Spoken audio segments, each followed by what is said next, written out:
नमस्कार। एक बार फिर से हम जायसी को लेकर उपस्थित हैं। +2 की हिंदी की पुस्तक अंतरा में संकलित हैं जायसी के 4 पद। और ये जो पद हैं इनकी सबसे प्रसिद्ध पुस्तक पद्मावत से लिए गए हैं। पद्मावत में 12 मासा का चित्रण किया गया है, जिसमें राजा रत्नसेन और नागमती के वियोग का चित्रण किया गया है कि किस तरह से नागमती राजा के वियोग में कष्ट पा रही है। तो 4 माह का वर्णन किया गया है इसमें। पहले पद्य में अगहन की बात आई है, दूसरे पद्य में पूस की, तीसरे में माघ की और चौथे में फागुन की चर्चा हो रही है। पहले 2 पद्य मैं पिछले वीडियो में आपको बता ही चुकी हूँ। अब हम करेंगे तीसरे पद्य से शुरुआत करेंगे। भाषा इनकी अवधी है। जायसी ने जो भी कुछ लिखा है अवधी भाषा में लिखा है। और वियोग श्रृंगार है, जैसा कि मैंने आपको बताया। अतिशयोक्ति अलंकार है और प्रकृति चित्रण है, लेकिन प्रकृति का उद्दीपन रूप में चित्रण है, यानी कि विरह को बढ़ाने में प्रकृति का सहयोग लिया गया है। विरह के बढ़ा के दर्शाने में प्रकृति का सहयोग लिया गया है कि विरह में किस तरह से विरहणी नायिका जो है वो कष्ट पा रही है, उस चीज का वर्णन है। तो मैं पढ़ देती हूँ पहले पद्य आपके लिए। लागे माह परै अब पाला, बिरह काल भयउ जड़ काला। पहल पहल तन रोई जो झाँपे, हहली हहली अधिकौह्य काँपे। आई सूर होई तपुरे नाहा, तेहि बिनु जाड़ न छूटे माहा। एहि मास उपजय रस मूलु, तू स्वभवर मोर जौवन फूलु। नैंचु वही जसमा होट नीरू, तेहि जल अंगल लाग सर चीरू। टूटहि बुंद परहि जस ओला, बिरह पवन होई मारे झोला। केहिक सिंगार को पहिर पटोरा, गिय नहीं हार रही होई डोरा। तुम हो बिनु कंता धनी हरोई, तन तिनुवर भर डोल। तही पर बिरह जराई के, चहे उड़ावा झोल। तो ये है, इसमें माघ के महीने में नायिका का विरह चित्रण किया गया है। लागे माह परे अब पाला, कि माघ का महीना शुरू हो गया है, पाला पड़ना शुरू हो गया है, शीत ऋतु चल रही है अभी। फरवरी का मौसम आप कल्पना कर सकते हैं। विरह काल भयउ जड़ काला, विरह काल भयउ जड़ काला। अब यहाँ 2 बार काल शब्द का प्रयोग किया गया है। पहली बार काल का अर्थ है मृत्यु, दूसरी बार काल का अर्थ है समय या वक्त। बिरह काल भयउ यानी मृत्यु बना है। जड़ काला यानी जाड़े के समय में। ठीक है, तो जाड़े के समय में विरह जो है मेरी मृत्यु बन चुका है, मेरी मृत्यु बनकर मेरे सामने उपस्थित है। पहल पहल तन रुई जो झाँपे, शुरू में तो शीत ऋतु में मैं रुई से यानी गर्म कपड़ों से अपने शरीर को ढांपने की कोशिश करती हूँ, शीत से बचाव का उपाय करती हूँ। हहली हरहली अधिकौह्य काँपे, लेकिन फिर क्या होता है, धीरे धीरे हृदय जो है और भी अधिक कांपने लगता है, और भी ज्यादा शीत जो है बढ़ चढ़ के शरीर को कष्ट देने लगता है। हहली पुनरुक्ति प्रकाश अलंकार है। एक ही शब्द को 2 बार रिपीट किया गया है, जैसे हौले हौले बोलते थे ना हम, हहली हहली। अच्छा, आई सूर होई तपुरे नाहा, बहुत सुंदर सी पंक्ति है ये। आई सूर होई तपुरे नाहा, नाहा नाथ, कि नाथ मेरे जीवन में सूर्य की तरह बन के आओ और मेरे जीवन को ताप दो, मेरे जीवन में ऊष्मा का संचार करो। कितनी सुंदर सी बात है कि सर्दी की धूप बनकर मेरे जीवन में आओ। आई सूर होई तपुरे नाहा, हे नाथ मेरे जीवन में सूर्य बन के आओ और मुझे ऊष्मा दो। तेहि बिनु जाड़ न छूटे माहा, कि तुम्हारे बिना प्रियतम मेरा जाड़ा नहीं छूटने वाला है, मेरी सर्दी नहीं जाने वाली है। एहि मास उपजय रस मूलु, इस मास में क्या होता है, जो प्रकृति है वनस्पति, उसमें रस मूल उत्पन्न होना शुरू हो जाता है, उसकी जड़ें मजबूत होना शुरू हो जाती हैं, नए रस का संचार होता है, नई पत्तियां कोंपले फूटने लगती हैं। एहि मास उपजय रस मूलु, तू संभवन मोर जौवन फूलु, कि तुम भंवरे हो और मेरा जौवन जो है, यौवन जो है वो फूल के समान है। तो स्वामी मुझे आपका इंतजार है, आप मेरे पास आए। नैन जो वहीं जसमा होट नीरू, और देखो ये कितनी सुंदर बात कही है, तू संभवन मोर जौवन फूलु।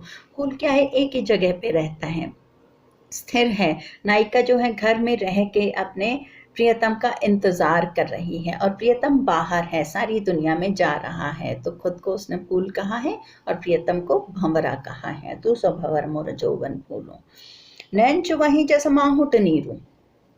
अब इस माघ के महीने में क्या होता है, रह रह के बारिश होती है, हालांकि शीत ऋतु होती है फिर भी बारिश होती रहती है रह रह के। तो मेरे नैन जो हैं जैसे कि मेघ जो हैं माघ के महीने में वो बारिश करते रहते हैं रह रह के, वैसे ही मेरे नैनों से आंसुओं की बरसात होती रहती है। नीर यानी जल, कि जैसे मेघ जो बरसते हैं माघ के महीने में, वैसे ही मेरे नैन जो हैं वो रह रह के बरसते रहते हैं। तही जल अंग लाग सर चीरू, और मेरे आंसुओं से मेरे जो वस्त्र हैं वो भीग जाते हैं और मेरी सर्दी जो है और भी ज्यादा बढ़ जाती है। तही जल अंग लाग सर चीरू, चीरू यानी वस्त्र, वस्त्र जो है वो जो जल है मेरे अंग से वस्त्रों से लगता है और मेरी सर्दी को शीत को और भी ज्यादा बढ़ाता है। टूटे ही बुंद पर ही जस ओला। अब यहाँ थोड़ा बढ़ा के बताया गया है कि कष्ट में आप और पहले से दुखी होते हैं तो थोड़ा सा दुख और आ जाए तो वो बहुत ज्यादा आपको लगता है। तो वैसे ही यहाँ पे उसी चीज का चित्रण किया गया है कि बूंद भी अगर मेरे शरीर पे पड़ती हैं तो वो ओले के समान चुभने वाली और ठंडी होती हैं। टूटे ही बूंद पर ही जैसे ओला, कि बूंद वर्षा की बूंदें जो हैं मेरे शरीर पे लगती हैं तो ऐसा लगता है मानो ओले जो हैं वो मेरे शरीर को भेद रहे हों। विरह पवन होई मारे झोला, और इस विरह में पवन जो है और भी ज्यादा मुझे सता रही है और भी ज्यादा झकझोर रही है। केहिक श्रृंगार को पहिर पटोरा, किसके लिए मैं श्रृंगार करूं और किसके लिए सुंदर वस्त्र पहनूं। पटोरा वस्त्र, ठीक है। केहिक श्रृंगार, किसके लिए श्रृंगार करूं, को पहिर पटोरा, किसके लिए वस्त्र पहनूं। मैं तो अपने प्रियतम के लिए ही सजना चाहती हूँ, वो यहाँ पे है नहीं और मैं बहुत कमजोर हो गई हूँ। अगली पंक्ति में आएगी ये वाली बात और बहुत सुंदर बात है। सुंदर तो क्या बात है तो दारुण बात, लेकिन वर्णन सुंदर तरीके से किया गया है। घिया नहीं हार हरी सॉरी घिया नहीं हार रही हुई डोरा, कि मेरे गले में मैं हार नहीं पहन सकती हूँ क्योंकि मेरा जो गला है, मेरी जो गर्दन है वो डोरी के समान पतली हो गई है। कल्पना कीजिए जो गर्दन है, जो गला है वो डोरी के समान पतला हो गया है, डोरी की तरह हो गया है। अतिशयोक्ति अलंकार है। मेरे पिताजी एक बात कहा करते थे कि अतिशयोक्ति का एग्जाम्पल देते थे वो, कि सीता राम के वियोग में इतनी पतली हो गई थी, इतनी कमजोर हो गई थी कि उनकी जो अंगूठी थी उनकी कलाई में आने लगी थी चूड़ी की तरह। तो ये अतिशयोक्ति होती है, बढ़ा चढ़ा के बात कही जाती है, लोग चमत्कृत होते हैं इस तरह की बातें सुनकर। तो वही बात है यहाँ पे कि मैं अपने गले में श्रृंगार करूं तो करूं कैसे, हार पहनूं तो पहनूं कैसे। मेरी मेरी जो गर्दन है, मेरा जो गला है वो डोरी के समान हो चुका है। तुम हो बिनु कंता धनी हरोई, तन तेनु वर भाटोल, की तुम्हारे बिना स्वामी मैं जो सुंदर स्त्री हूँ, वधू हूँ तुम्हारी, वो बहुत हल्की हो गई हूँ, बहुत कमजोर हो गई हूँ। तन तेनु वर भाटोल, और मेरा तन जो है वो तिनके के समान डोलना शुरू हो गया है। हरोई, हरोई यानी हल्का। तुम्हा बिनु कंता, कंत यानी स्वामी प्रियतम, धनी सुंदर स्त्री, सुंदर स्त्री वधू, ठीक है, कि मैं जो वधू हूँ तुम्हारी, मैं तुम्हारे विरह में स्वामी है प्रियतम। तन बहुत ही हल्की हो गई हूँ, मेरा वजन बहुत कम हो गया है। तन तेनुवर भा डोल, और मेरा तन जो है तिनके के समान डोलना शुरू हो गया है। तही पर विरह जराई के चहे उड़ावा झोल, और उस पर भी विरह मुझे छोड़ नहीं रहा है, वो मुझे जला रहा है और मुझे जला के वो मेरी राख को उड़ा देना चाहता है। झोल यानी राख है यहाँ पे, इसका अर्थ मेरी राख को उड़ा देना चाहता है। अब आते हैं अगले पद पर बिना देर किए।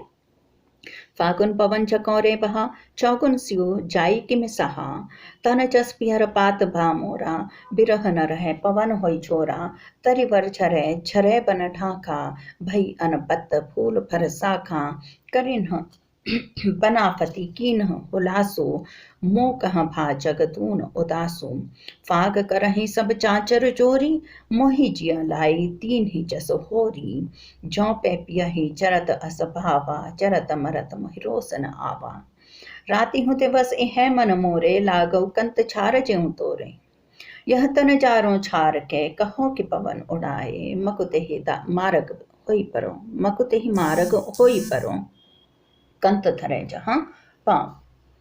फागुन पवन, अब फागुन के महीने की बात हो रही है। फागुन पवन झकोरे बहा, कि फागुन के माह में पवन जो है वो झकोरे लेके यानी हिलोरे लेके बह रहा है। फागुन भी सर्दी का महीना है। फरवरी मार्च फाग खेला जाता है, हल्की गर्मी शुरू हो जाती है। वैसे तो फाग यानी इस मौसम में होली मनाई जाती है और पूरा महीना इसमें उत्सव मनाया जाता है। उस समय तो मनाया जाता होगा पूरा महीना। चौगुन स्यु जाइक में साहा, फाग का महीना है, पवन बह रहा है और शीत जो है वो चौगुना ज्यादा अधिक महसूस होने लगी है। मैं इस शीत को कैसे सहूं? चौगुन स्यु जाइक में साहा, स्यु यानी शीत, ठीक है। जाइक में सहा, कैसे सहा जाए इस शीत को, समझ नहीं आ रहा। तन जैसे पियर पात भामोरा, और मैं इतनी कमजोर हो गई हूँ जैसे मेरा तन जो है पीला पत्ता बन गया हो। तन जस पियर पात पीले पत्ते, ठीक है। मेरा तन पीले पत्ते के समान हो चुका है। विरह न रहे पवन होई छोरा, और ये इस विरह को मैं सह नहीं पाऊंगी। ये पवन जो है मुझे मार ही डालेगा। ठंडी पवन जो बह रही है चारों ओर से, इसकी वजह से मेरा जीवन बचने वाला नहीं है। तरीवर झरे झरे बन ढांका, अब ऐसे में क्या होता है, फागुन माह में फूल पत्ते नए नए आने शुरू हो जाते हैं, पुराने पत्ते झड़ चुके होते हैं सारे के सारे। तरीवर झरे झरे बन ढांका, कि तरवर से सारे पत्ते झड़ चुके हैं। ढाक के जंगल जो हैं वो उनके सारे पत्ते झड़ चुके हैं। भैयन पत्त फूल फरसाखा, जो वृक्ष हैं उनकी शाखें जो हैं वो अनपत्त हो गई हैं। अनपत्त यानी उनके पत्ते, एक भी पत्ता उन पे नहीं रहा है। फूल फल उस पे नहीं रहे हैं जो पुराने हैं अब, क्योंकि नए पत्ते उगने शुरू होने वाले हैं, नए पत्ते उगने शुरू हो गए हैं। और ऐसे में क्या है, वनस्पति हुलसित है। देखिए अगली पंक्ति में आ रही है, करे न बनावती की न हुलासो, कि वनस्पति जो है ऐसे में बहुत खुश है, हुलसित है कि उस पर नए पत्ते उगने शुरू हो गए हैं। करे न बनावती, बनावती वनस्पति, की न हुलासो, कि बहुत ही ज्यादा प्रसन्न चित्त है जो वनस्पति है। मोह कहाँ भा जगदून उदासो, लेकिन वनस्पति भले ही प्रसन्न हो, उसकी प्रसन्नता मुझे और भी ज्यादा दुगना उदास किए दे रही है, क्योंकि अब सौंदर्य जो है प्रकृति में बढ़ रहा है और प्रियतम के बिना मैं अकेली हूँ। मैं इस सौंदर्य का क्या करूं, प्रकृति की खुशी का मैं क्या करूं? मैं तो विरह में अकेली तड़प रही हूँ। तो इसकी वजह से मेरा दुख जो है और भी ज्यादा बढ़ रहा है, 2 गुना हो गया है। फाग करहि सब चाँचर चोरी, कि फाग के महीने में सब लोग चाँचर नृत्य करते हैं, सब खुशियां मना रहे हैं। मोहि जिय लाई दीन जसी होरी, लेकिन मुझे तो ऐसा महसूस हो रहा है कि मेरे दिल में जो है वो होली जल रही है, होली का दहन हो रहा है। मेरा दिल जो है वो बहुत ही अधिक जल रहा है। सब लोग प्रसन्न हैं और मैं जली जा रही हूँ, विरह में मैं जली जा रही हूँ। जौ पे पिया ही जरत असभावा, कि अगर मेरे प्रियतम को मेरा जलना ही पसंद है, जौ पे पिया ही प्रियतम जरत असभावा, कि मेरी ऐसी स्थिति को देख के उनको कोई दया नहीं आती है, उन्हें ऐसा ही पसंद है। जरत मरत मोहि रोशन आवा, तो जलने मरने में मुझे कोई रोष नहीं है, कोई पश्चाताप नहीं है, मैं इसी तरह से जल जल के मर जाऊंगी। जरत मरत मोहि रोशन आवा, राति हूँ दिवस इह मन मोरे, रात दिन मेरे मन में यही बात चलती है। लागऊं कंत छार ज्यों तोरे, कि कंत मैं चाहे जल के राख हो जाऊं, मेरी भस्म को अपने शरीर से लगा लेना, मैं भस्म बन के तुम्हारे शरीर से लिपट जाना चाहती हूँ। रातें हूँ दिवस इह मन मोरे, आसान सी शब्दावली है कि रात दिन मेरे मन में यही बात चलती है। लागऊं कंत छार ज्यों तोरे, कि मैं चाहे राख हो जाऊं जल के, तो मेरी राख को ही अपने शरीर से लगा लेना, मैं भस्म बन के तुम्हारे शरीर से लिपट जाना चाहती हूँ। छार यानी राख। यह तन जारों छार के कहों की पवन उड़ाए, कि यह तन जो है जल के राख बन चुका है, जरों छार के, ठीक है। यह तन जल के राख हो चुका है। कहो कि पवन उड़ाए, कि पवन को कहो कि इसे उड़ा के ले जाए। कहाँ ले जाए? मकुते ही मार्ग होई परो कंत धरे जहाँ पाओ, कि मुझे उड़ा के उस मार्ग पे जाके धर दे, उस मार्ग पे जाके ले जाए जहाँ पे कि मेरे प्रियतम अपने पैर धरने वाले हैं। अपने प्रियतम, मेरे जो प्रियतम हैं, मैं उनके चरणों की धूल बन जाना चाहती हूँ। तो ये था जायसी का पद्मावत से 12 मासा, इसमें हमने 4 पदों की चर्चा की, इस वीडियो में 2 पदों पे चर्चा की है। अवधी भाषा है, मैं एक बार फिर से रिपीट कर देती हूँ। दोहा चौपाई छंद है, दोहा अंत में आता है, चौपाई पहले आती है। बोल देते हैं दोहा चौपाई, लेकिन दोहा अंत में आता है, ठीक है। चौपाई के बाद वियोग श्रृंगार वर्णन किया गया है। अतिशयोक्ति हर दोहे में आपको देखने को मिलेगी, और बीच में भी चौपाई में भी आ रही है अतिशयोक्ति, कहीं कहीं प्रकृति का चित्रण है, उद्दीपन रूप में चित्रण है। अलंकार आप छांटें, मैं आपको देती हूँ ये काम। अनुप्रास अलंकार छांटना बहुत आसान होता है, उत्प्रेक्षा उपमा भी आप आसानी से खोज सकते हैं। अलंकारों पे हम किसी और वीडियो में एक बार चर्चा थॉरोली कर लेंगे। अभी के लिए मुझे आज्ञा दें, नमस्कार।